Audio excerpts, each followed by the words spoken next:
Good morning, everyone, and welcome to Quick Tip Tuesdays. My name is Pam Anson, and I'm the Community Outreach Coordinator here at Better Business Bureau. Today, we're going to talk about the Holiday Giving Guide. And from toy drives to end of the year tax deduction, the spirit of the holiday means giving to your favorite causes and to those less fortunate. American charities receive 1/3 of all their annual donations during the holiday season.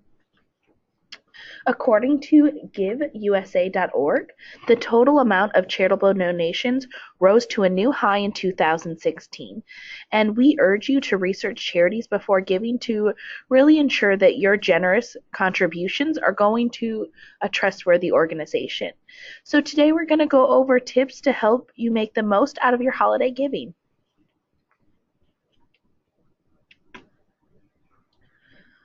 So as I said, the holidays bring a higher frequency of donation requests, and that's especially true in public locations. So it's important to really remember to avoid on-the-spot donation decisions from unfamiliar organizations. And you don't want to feel pressured into giving on the spot, whether it's a telemarketer, a door-to-door solicitor, or someone stopping you on the street. And someone may give you a heart-wrenching appeal, but what really matters is what the charity is doing to help. Sympathy for a cause is no reason to forego checking on or checking out a charity. And remember, responsible organizations will welcome your gift tomorrow as much as they will today. So if a company wants your money today, they will want it tomorrow as well. When looking at charities, when charities seek support for the same cause, their names often sound similar.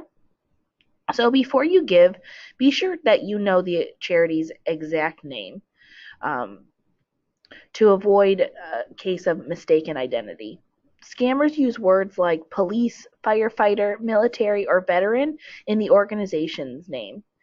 And you don't want to assume that just because the words are in the organization's name, that your local police, fire, or even veterans departments are involved. Scammers will often also use patriotic symbols to make you think that the charity is associated with these type of organizations. And you want to make sure that you're not fully trusting your caller ID. Scammers will often spoof the number on your caller ID to make it look like it's coming from your community or your local police or fire department. And telemarketing used by many police and fire organizations can actually be very costly. So if you are solicited by phone by one of these organizations, ask for financial information. That will give you an opportunity to check out what's going on. And you want to make sure that you're not assuming that your contribution will be tax deductible as a charitable gift. Police and firefighter organizations may be a different type of organization and may not have that same deductible status.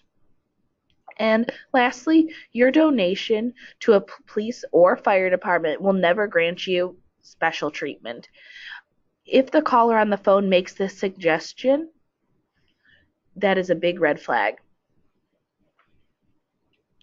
Let's take, for example, Cops for Kids.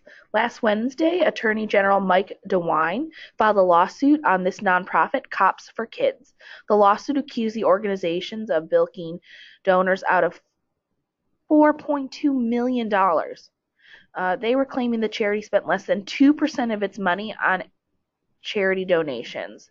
The charity was founded in 2004 and has no affiliation with any law enforcement agency, and it is not affiliated with other charities with similar names, including Cleveland Cops for Kids program.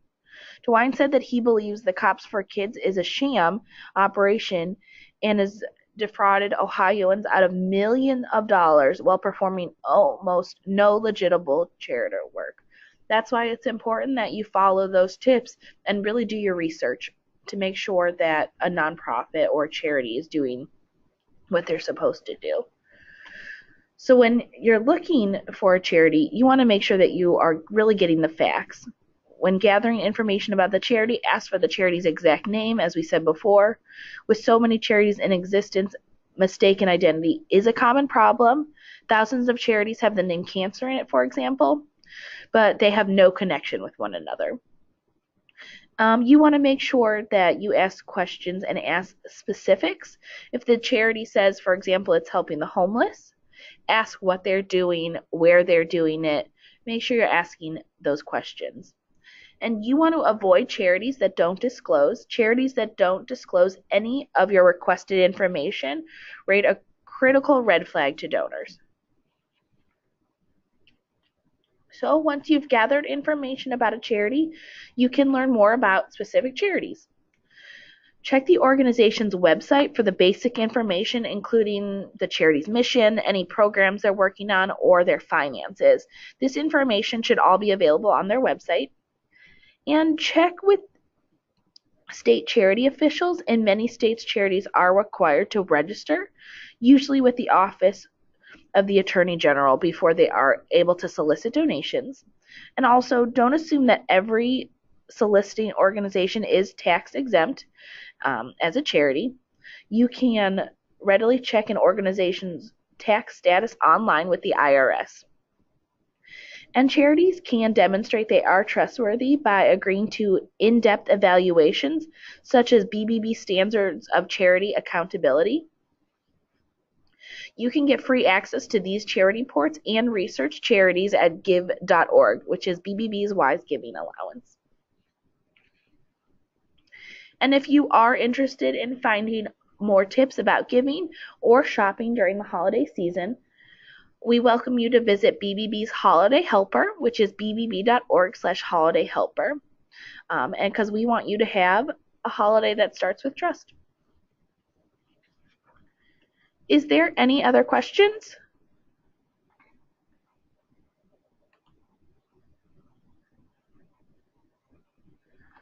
Well, if there is no questions, I want to thank everyone for joining me today, and I hope that you have a happy and safe holiday season.